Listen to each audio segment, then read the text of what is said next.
Hey friends, welcome to Parker Hill Church Online. I hope you're staying healthy, staying hopeful, and finding ways to love and encourage those around you.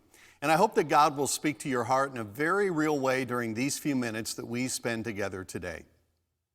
Peter Marshall served as the chaplain of the U.S. Senate in the 1940s, and he once described 20th century Christians with these words. He said, "Most Christians are like deep-sea divers, encased in suits designed for many fathoms deep, marching bravely forth to pull plugs out of bathtubs." I love that quote. His point is that we so often live beneath our calling. We don't live up to our true potential. So often we're held back by our fears and our insecurities, and we end up living like deep-sea divers pulling plugs out of bathtubs, living these safe, comfortable, predictable lives where we risk nothing and therefore change nothing. And I'll tell you, I want so much more than that for you and for me and for us as a church. And that's why we're doing this series called On Edge. We're continuing this teaching series that talks about our fears and anxieties and how to respond to them. And like I said a couple of weeks ago, not all fear is bad. There is a good kind of fear. There's a fear that teaches us to respect boundaries and be alert to danger, the kind of fear that makes you look both ways before crossing the street. So there is a good fear, but there's also a bad kind of fear. It's the kind of fear that consumes our thoughts and drains our energy and keeps us from being the kind of people that God is calling us to be. Well, today, as we continue this series, I want to walk you through one of the most familiar stories in the Bible.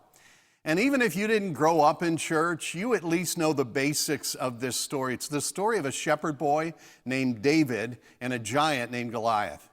And this story is a powerful example of courage in the face of fear. And even if you've heard it before, try to hear it through new ears, because I think there's some powerful principles for us to learn today. I'm going to be reading from 1 Samuel chapter 17. And if you have a Bible app or a Bible, you can open that up and follow along. Let me give you just one sentence that summarizes what I'm hoping to communicate today. If you remember nothing else beyond this, remember this: the difference between fear and faith is my focus. The difference between fear and faith is my focus. See, if you're filled with fear, it's because you're focusing on certain things. And if you're filled with faith, then it's because you've been focusing on something else. And so many times we ask God to increase our faith when what really needs to happen is for us to change our focus, because the difference between fear and faith is my focus. And you see this principle so clearly in this story of David and Goliath. Now, we don't have time to cover every detail in this passage. It's a little bit lengthy. So I'm going to hit the high points, and I would encourage you to go back and read through the details on your own. So let's jump in. Verse 1. Now the Philistines gathered their forces for war and assembled at Soka in Judah. Now let me just stop right there and explain a little bit. The Philistines were like the Klingons of the Bible. Okay, they were the perennial enemies of the people of Israel, always creating problems for them. And on this occasion, they're preparing to attack the Israelites, but then the Israelites get word that the Philistine army is moving in their direction, so they go out to confront them and to stop their approach. Verse 2, Saul and the Israelites assembled and camped in the valley of Elah and drew up their battle line to meet the Philistines. The Philistines occupied one hill and the Israelites another, with the valley between them. And so there's a little bit of a standoff here. The Philistines are dug in on one ridge and the Israelites on another ridge. And you've got these two armies just staring each other down. And neither one wants to attack the other side, because to attack the other side, you have to go down into the valley and then back up, which would leave you completely vulnerable and exposed. So there's kind of a stalemate here until the Philistines bring out their secret weapon. Verse 4. A champion named Goliath, who was from Gath, came out of the Philistine camp. He was, listen to this, over 9 feet tall. Now, medical experts have suggested that Goliath probably suffered from a condition called acromegaly.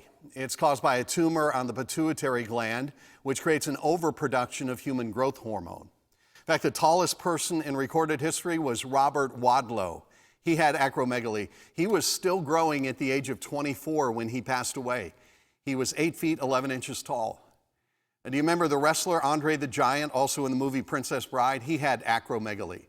He was 7 foot 4 inches tall. Now, just to give you a sense of how big he was, And this is a picture of Andre's hand holding a normal beer can. Okay, the guy was huge. And Goliath was even bigger than Andre the giant. But here's the thing. Not only was Goliath really big, he was also very well armed. He was equipped with the very best military hardware available in that day. Verse 5, it goes on to say this. It says, he had a bronze helmet on his head and wore a coat of scale armor of bronze, weighing 5,000 shekels, that'd be 125 pounds. On his legs, he wore bronze greaves. Those are like soccer guards, shin guards, and a bronze javelin was slung on his back. His spear shaft was like a weaver's rod, and its iron point weighed 600 shekels, 15 pounds, just the point of this guy's spear, this rod. And so basically what you have is Goliath, who was a combination of the Incredible Hulk and Iron Man. You know, both of them rolled together in one. Verse 8, Goliath stood and shouted to the ranks of Israel, "Why do you come out and line up for battle? Am I not a Philistine? And are you not the servants of Saul? Choose a man and have him come down to me. If he is able to fight and kill me, we will become your subjects. But if I overcome him and kill him, you will become our subjects and serve us." Now, at this time in history, this was a fairly common battle tactic. It was called war by proxy. Instead of risking the lives of hundreds of soldiers or thousands of soldiers, each army would send out one of their best soldiers, and whichever guy won the battle, his country was declared the winner. And it was common in those days for armies to settle smaller disputes in this way, like if there was a conflict over a property line or a conflict over rights to a water supply, they might settle it through proxy war. But it was very unusual to put your whole future as a nation in the hands of one soldier. But see, the Philistines were willing to bet the farm on this because their guy was 9 feet tall. Now, this puts King Saul, king of the Israelites, in a very difficult situation. He could ignore the challenge and just send his army into battle, but that would probably cost the lives of, thousands of men, and they could end up losing the battle anyway. On the other hand, he could send one man out there to fight, and who knows, his guy might win. But even if his guy loses and the Israelites living under the authority of the Philistines, at least they would all go home alive.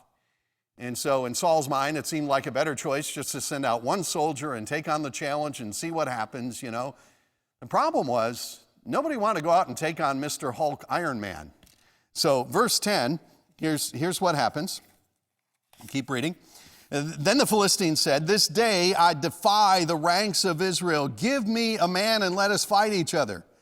On hearing the Philistines' words, Saul and all the Israelites were what? Dismayed and terrified. Now, if you read the passage, you discover this went on for 40 days. Every day for 40 days, Goliath would step out and make this challenge, and every day the people of Israel were paralyzed by their fear. Let me stop and ask you a question. What is the Goliath in your life right now? What is that thing in your life that just seems so big and so overwhelming? What is it that you find yourself thinking about when you try to go to sleep at night? What is it that is keeping you worried and preoccupied? What is it that's keeping you from realizing God's calling on your life? I don't know what the Goliath is in your life, but I know this. I know that if you let that fear, whatever it is, become the total focus of your life, it will paralyze you.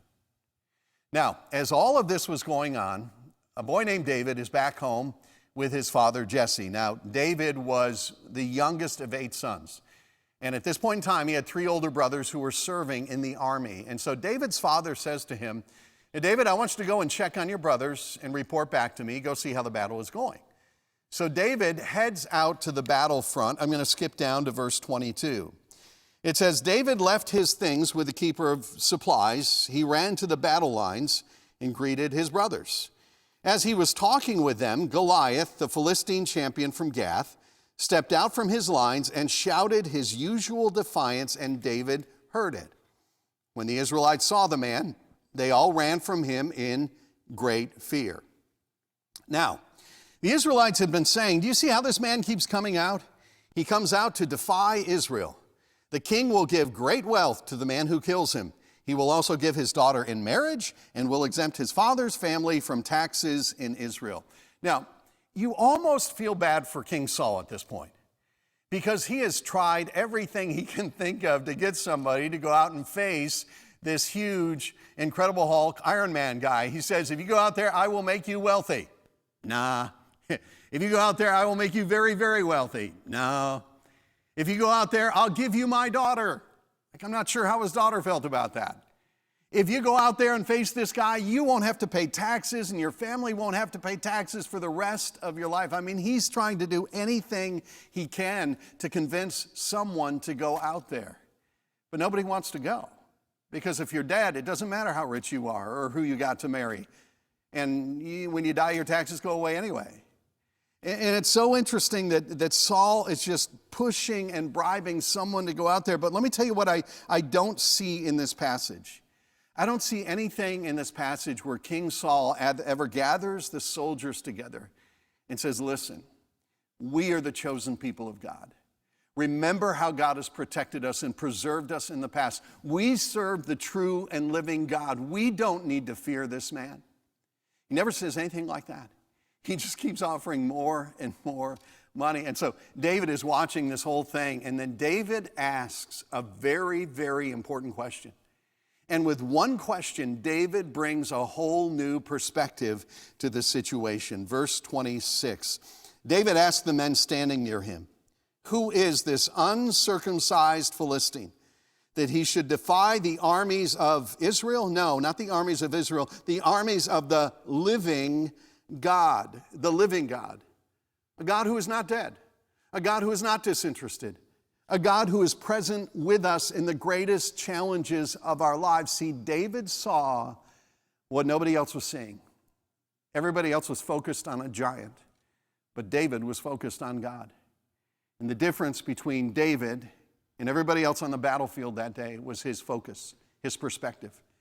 And see, perspective makes all the difference. Speaking of perspective, there was a college student who sent an email to her parents to update them on what was going on in her life. And it said this, Dear Mom and Dad, just thought I'd send this email to get you caught up on my life. Because of the fire set off by the student riots, I had temporary lung damage and was admitted to the hospital.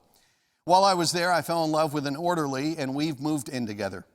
He got fired because of his drinking, so we're going to move to Alaska, where we might get married after the birth of the baby. Signed, your loving daughter. And then P.S., none of that really happened, but I did flunk my chemistry class, and I just wanted you to keep it in perspective. A very smart girl. She understood the power of perspective. She put her current problem against the backdrop of something much bigger, and that made her current problem seem very small in comparison. See, David saw the same giant as everybody else. It's just that David saw the giant Goliath against the backdrop of a living God, the God who was with his people. The difference between fear and faith is your focus. And do you know that over and over again in the Bible, when it says, do not fear, which by the way is the most common command given to human beings in the Bible, whenever the Bible says do not fear, there's always a reason given. See if you can pick up the theme here. Deuteronomy chapter 31. It says, do not be afraid or terrified because of them, for the Lord your God goes with you. Psalm 23:4, I will fear no evil, for you are with me. Isaiah 41:10, so do not fear, for I am with you. Psalm 46:1, God is our refuge and strength, an ever-present help in trouble. And notice, God is not our refuge from trouble. He is our refuge in trouble. Just understanding that would be very important. It says, though, God is our refuge and strength, an ever-present help in trouble. Therefore, we will not fear. At the point of every single passage that I just read to you is this. In times of fear, God is present. Focus on the reality of his presence. There's an old story of a burglar who was looking for a house to rob, and he saw one that looked like a pretty good target. So he rang the doorbell, and when no one answered, he picked the lock and went in. It was completely dark inside the house, but as he walked in, he heard a voice that said, I'm here, and Jesus is here. And he froze in his tracks. He took another step, and he heard the voice again, I'm here, and Jesus is here. He was about to leave, took another step. He hears that voice again, I'm here, and Jesus is here. Then he took out his flashlight and cautiously shined it in the direction of the voice. And what he saw was a parrot in a cage. And the parrot said, "I'm here, and Jesus is here." He laughed at himself for being so scared of a bird, and then the beam of his flashlight drifted downward, and he saw a big, mean Doberman sitting right next to the bird cage. And the parrot said, "Sick him, Jesus. I'm here, and Jesus is here." If we could remember that every moment of our lives, it would radically change the way we live, wouldn't it? When you're feeling overwhelmed by the circumstances of your life, when you're facing a challenge that just feels way bigger than you are, just say, "I'm here and Jesus is here. I'm not alone." When you come home to an empty house or wake up to an empty bed because someone you love is gone, you got to remind yourself, "I'm here and Jesus is here. I'm not facing this alone." When you're facing the temptation to do something that you know is wrong, and when you start to think, well, nobody will ever know, I'm here and Jesus is here. Let me be honest with you. I think that one of the reasons why we see so much fear in the hearts of people around us right now is because we, as a culture, have abandoned our belief in the existence of God.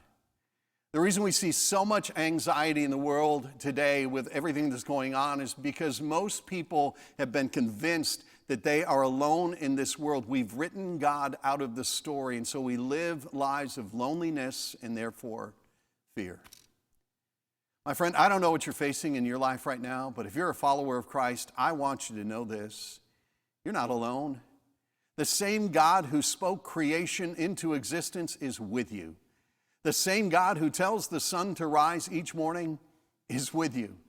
The same God who parted the Red Sea and rescued his people is with you. The same God who was with a shepherd boy when he faced a giant is with you. The same God who conquered death and left behind an empty tomb is with you. Imagine how different our lives would be if we could live every moment of our lives focused on that truth. Well, eventually, David is brought to King Saul, and here's what David says to the king as he offers himself to be the one to face Goliath. Here's what happens. David said to Saul, "Let no one lose heart on account of this Philistine. Your servant will go and fight him." Saul replied, "You are not able to go out against this Philistine and fight him. You are only a boy. And he has been a fighting man since his youth." In other words, David wants to do the right thing, but it seems like everybody around him, including the king, is telling him he's being crazy. I love David's response, though, in verse 34. But David said to Saul, "Your servant has been keeping his father's sheep. When a lion or bear came and carried off a sheep from the flock, I went after it, struck it, and rescued the sheep from its mouth. When it turned on me, I seized it by its hair, struck it, and killed it." Like, all in a day's work. Your servant has killed both the lion and the bear. This uncircumcised Philistine will be like one of them because he has defied the armies of the living God. He says, "The Lord who delivered me from the paw of the lion and the paw of the bear will deliver me from the hand of this Philistine." Here's what's so cool. David never forgot how God had rescued him in his past. And it was his memory of God's faithfulness in the past that gave him the courage to face the challenges of the present. Some of the times in life when you think you're in trouble, you're not. You're in training. Because what we may see as trouble, God sees as training. And the questions all of us should be asking right now in the middle of this global pandemic are questions like these. What can I learn from these circumstances? How can I grow? When this whole thing is over, how will I be different? How will my trust in God be deepened by the way that I lean on him now so that someday I can look back on what he did in my life now and find courage to face whatever the next challenge is? See, David's courage was not something he discovered in that moment of crisis. His courage was developed in the ordinary, everyday situations in his life as a shepherd. And he looked back on God's faithfulness in the past. He focused on that so he could face the challenges of his present and then eventually in his future. Let me pick up the story here in verse 40. Then he took his staff in his hand, chose 5 smooth stones from the stream, put them in the pouch of his shepherd's bag, and with his sling in his hand, he approached the Philistine. Now, please understand, this was not a child's toy, a slingshot. This was 2 leather straps and a pocket, and somebody who handled one of these very, very well could propel a stone at over 100 miles an hour, faster than some of the best Major League Baseball pitchers, with tremendous accuracy. And David had spent years out in the pasture practicing. And what happens next is that David steps up to Goliath, and he gives this really powerful speech, kind of like sanctified, smack talk. Just go back into the passage and read that because it's really cool. But here's, as you know, how the story ends. Reaching into his bag and taking out a stone, he slung it and struck the Philistine on the forehead. The stone sank into his forehead, and he fell face down on the ground. So David triumphed over the Philistine with a sling and a stone. Without a sword in his hand, he struck down the Philistine and killed him. And this one act of courage literally changed the course of history for the people of Israel. So here's the question. What made David so different from all the soldiers who were out on the battlefield that day? It wasn't his armor. He wasn't wearing any. It wasn't his experience in battle. He had none. It wasn't his strength. He was still a young, kind of weak teenager. What made David different from everybody else on the battlefield that day was his focus. He was able to look beyond the source of his fear and focus on the source of his strength. And if you want to overcome fear, the first thing you have to do is change your focus. Now, let me make this very, very practical. I want to give you a simple 2-step process, a very practical way to dispel the fear in your life on a daily basis. So the first step is this. Here's the first step. Write down your fear. You have to get specific because unnamed fear is unbeatable fear. It's like trying to take down a target in a fog. So you have to, first of all, get specific about what it is you're fearing. What is causing the anxiety to rise up in your heart? And just write that down. I would encourage you to physically write that down, like on one side of a 3x5 card. And then do this on the other side of that card, write down the truth. So write down your fear, then write down the truth. Find the truth that will counteract your fear. You can do an internet search, ask a good friend to help you find those verses of Scripture, those words of truth that you will need when fear rises up. So let me give you some examples of maybe some of the fears that lots of people are fearing right now, like financial fears. We just don't know what's going to happen in the future, and you may be worried about your job or your retirement or your income or providing for your kids. Just write down that fear and then write down the truth. For example, Philippians chapter 4, verses 12 and 13. That's a powerful truth. Here's what it says. I have learned the secret of being content in any and every situation, whether well-fed or hungry, whether living in plenty or in want, and I can do all this, find contentment, live in any circumstances through him who gives me strength. So God will give you the strength to face whatever is coming economically, that giant. Maybe the giant you're facing, the fear you're facing that you want to write on one side of that card is illness or death, maybe your own or somebody else's. On the other side of that card, write the truth. And a great passage would be the one that we read earlier in the service today, 2 Corinthians chapter 4, verses 17 and 18. I love this. It says, for our light and momentary troubles are achieving for us an eternal glory that far outweighs them all. So we fix our eyes, we focus not on what is seen, our troubles, our Goliath, our fear, but on what is unseen, since what is seen is temporary, but what is unseen is eternal. Maybe your greatest fear right now is the fear of being alone.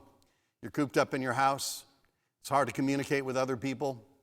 Maybe you're afraid of losing somebody that you love. Well, when that fear begins to rise up, you write that down. Then you also write down this truth. Hebrews chapter 13, verses 5 and 6. God has said, never will I leave you, never will I forsake you. So we say with confidence, the Lord is my helper. I will not be afraid. So take the fear and put it next to the truth. And when the fear begins to rise up, you shift your focus from the fear, the Goliath in your life, to the God of your life. That's how we overcome our fears and become people of courage. There was a movie that came out in the 1990s, one of my favorite movies. It's called Braveheart. It tells the story of an ordinary man by the name of William Wallace, who helps the Scottish people stand up against the King of England. It is kind of a David and Goliath story. And at the end of the movie, William Wallace has been captured and he's sitting in prison awaiting execution. The Princess of Wales, who has befriended him, comes into his cell. She's come there to try to convince him to renounce his rebellion and submit to the king so that his life would be spared. And the princess says, I come to beg you to confess all and swear allegiance to the king so that he may show you mercy.